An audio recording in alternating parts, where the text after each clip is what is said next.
Praise lord. యూట్యూబ్లో మన channel చూస్తున్న ప్రతి ఒక్కరికి యేసుక్రీస్తు నామంలో శుభములు తెలుపుకుంటున్నాను. ఈరోజు మనం ధ్యానించుకోబోయే అంశము శ్రమల కాల ధ్యానంలోని 14వ భాగమైన నిలబెట్టబడిన బండ. ఇందులో 8వ భాగమైన కొట్టబడిన బండ గురించి మనం ధ్యానించుకుందాం. 8వ అంశంగా నిలబెట్టబడిన రాయి. ఆదికాండము 28వ అధ్యాయం 18వ వచనంలో ఈ విధంగా ఉంది. తెల్లవారినప్పుడు యాకోబు లేచి తాను తలకడగా చేసుకున్న రాయిని తీసి దాన్ని స్తంభముగా నిలిపి దాని కొన మీద నూనె పూసెను. ఆమేన్. ఇందులో మొదటి అంశంగా నిలబెట్టబడిన రాయి పునరుద్ధానుడైన యేసును చూపుచున్నది. ఉదయం కాగానే యాకోబు లేచి తన కింద తలగడగా పెట్టుకున్న ఆ రాయిని తీసుకుని దాన్ని నిలబెట్టాడు. 1 కొరింథీయులు 10వ అధ్యాయం 4వ వచనం ప్రకారం బండగా ఉన్న క్రీస్తు అందరి కొరకు పండబెట్టబడినాడని, అనగా మన పాపుల నిమిత్తం మృతి పొందిన ప్రభువును చూపుచున్నదని గత పాఠంలో నేర్చుకున్నాం. ఇప్పుడు నిలబెట్టబడిన రాయి ఇప్పుడు పునరుద్ధానుడైన క్రీస్తును సూచిస్తుంది. దేవుడు మన అపరాధాల కోసం యేసును మరణానికి అప్పగించడం, మనం నిర్దోషులుగా ఎంచబడేలా ఆయన సజీవంగా లేపడం జరిగింది. అనగా నిలవబెట్టబడిన ఆ బండ మరణాన్ని జయించి సజీవుడిగా పునరుద్ధానుడైన ప్రభువును చూపుచున్నది. ఆయన నిలబెట్టడం ద్వారా, అనగా పునరుద్ధానుడొకటి ద్వారా మనం నీతిమంతులుగా తీర్చబడితిమి. రోమా గ్రంథము 4వ అధ్యాయం 25వ వచనంలో ఈ విధంగా ఉంది. ఆయన మన అపరాధముల నిమిత్తము అప్పగింపబడి మనం నీతిమంతులుగా తీర్చబడుటకై లేపబడిను అని చెప్పబడింది. ఇందులో 2వ అంశంగా రాయి నిలబెట్టబడడం, అనగా క్రీస్తు పునరుద్ధానం మన యొక్క పాప పరిహారానికి రుజువు. క్రైస్తవ సంఘ పునాది విశ్వాసుల యొక్క విమోచన, రక్షణ అనునవి క్రీస్తు యొక్క మరణం మరియు పునరుద్ధానం అను ఒక పునాది మీదే ఉంది. క్రీస్తు ఎందుకు లేపబడ్డాడనే సత్యాన్ని పౌలు భక్తుడు కొరింథీయుల సంఘానికి బలంగా వ్రాస్తున్నాడు. 1 కొరింథీయులు 15వ అధ్యాయం 3-4 వచనాల్లో ఈ విధంగా ఉంది. నాకు ఇయ్యబడిన ఉపదేశమును మొదట మీకు అప్పగించితిని. అదేమనగా, లేఖనముల ప్రకారం క్రీస్తు మన పాపముల నిమిత్తము మృతి పొందెను, సమాధి చేయబడెను, లేఖనముల ప్రకారం 3వ దినమున లేపబడెను అని చెప్పబడింది. క్రీస్తు మన స్థానంలో మన పాపాలను బట్టి మనం పొందవలసిన మరణాన్ని ఆయన అనుభవించాడని, క్రీస్తు బలిని దేవుడు అంగీకరించాడు అనడానికి ఈ రుజువు ఆయన సజీవంగా మళ్ళీ లేవడం అని మనం గ్రహించాలి. క్రీస్తు పునరుద్ధానమే మన పాపాలన్నీ పరిహరించబడ్డాయని, క్షమించబడ్డాయని, శాశ్వతంగా తుడిచిపెట్టుకుపోయాయని అనడానికి గొప్ప రుజువుగా ఉంది. 3వ అంశంగా ఆయన నిలబెట్టడం వలన మనం నిర్దోషులమైనాము. క్రీస్తు మరణమై సజీవంగా లేచాడు కాబట్టి విశ్వాసులమైన మనకు దేవునితో సరైన సంబంధం ఉన్నదని, నిర్దోషుల లెక్కలో చేరామని, పాపం నుంచి విడుదల పొందామని మనం తెలుసుకోవచ్చు.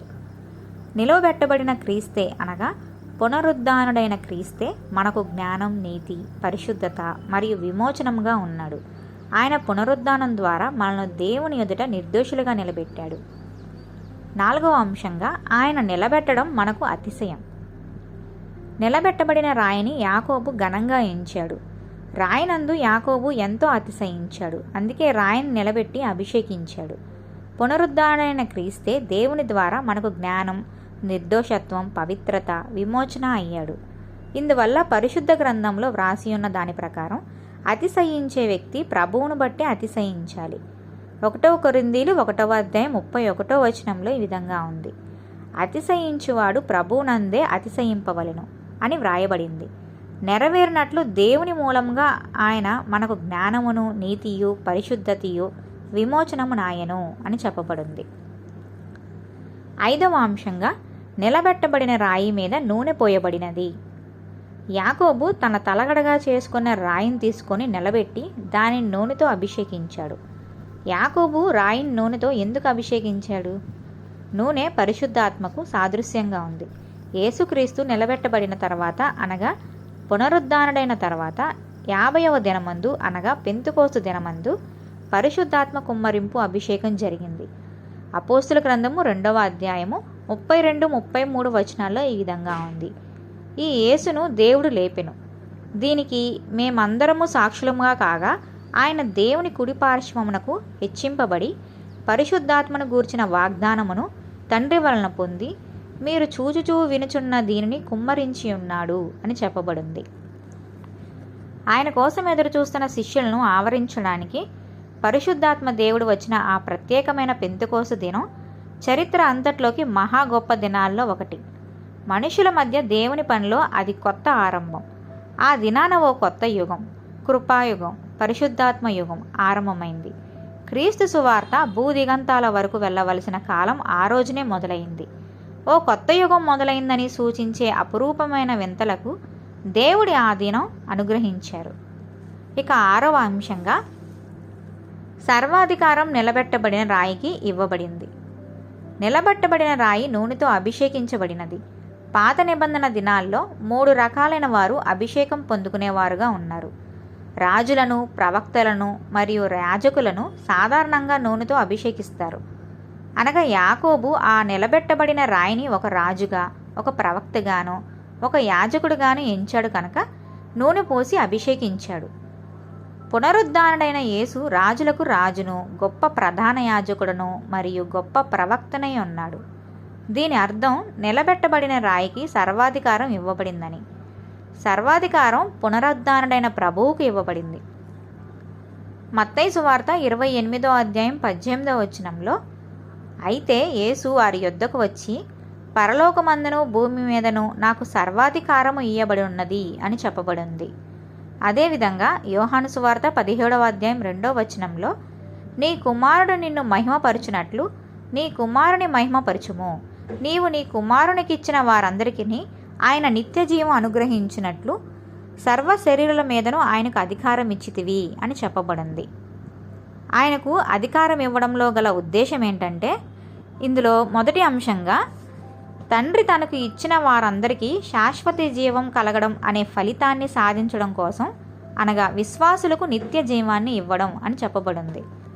యోహాను సువార్త 3వ అధ్యాయం 16వ వచనంలో, ఆయన తన అద్వితీయ కుమారునిగా పుట్టిన వాని యందు విశ్వాసం ఉంచు ప్రతివాడును నశింపక నిత్య జీవం పొందినట్లు ఆయన్ను అనుగ్రహించెను అని చెప్పబడింది.